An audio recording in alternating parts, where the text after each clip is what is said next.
Philippines, sinking deeper and deeper into debt.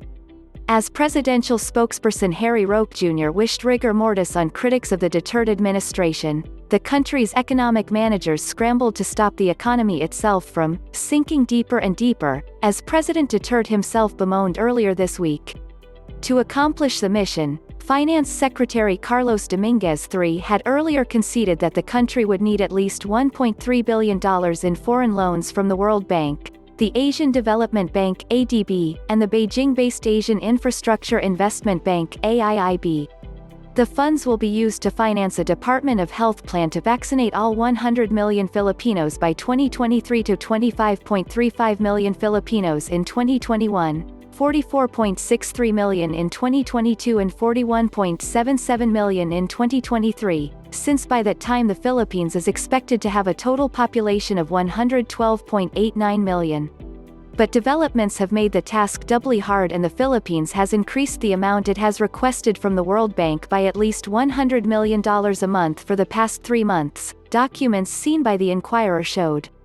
Last December, the Philippines sought a $300 million facility to finance its COVID-19 emergency response program, but that amount was increased to $400 million in January. Advanced payments. This month, the amount was again increased to $500 million, about $24 billion, to meet advance payments to buy COVID-19 vaccines and their related costs. Aside from the World Bank, the ADB has also committed to lending the Philippines at least $325 million under its regional financing scheme called Asia-Pacific Vaccine Access Facility.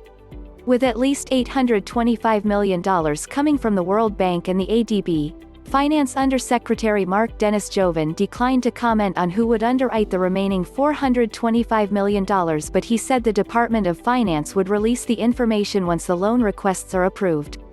Constraints. The loan with the World Bank, which is funding 14 projects worth more than $3 billion for the Philippines, is still scheduled to be taken up by its Washington-based board on March 24. An AIIB representative told the Inquirer they were also reviewing the vaccine financing requests from member countries, including the Philippines.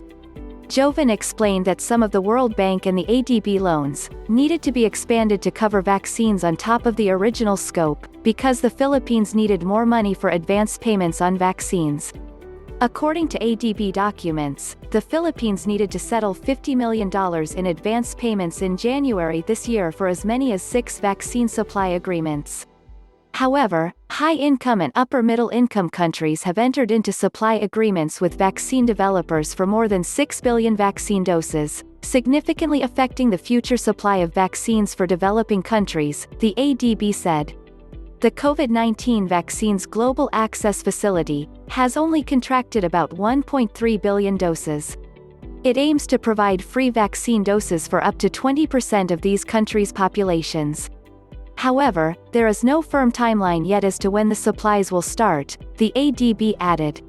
But even with the foreign loans now in the pipeline, the Philippines still faces constraints in vaccine financing.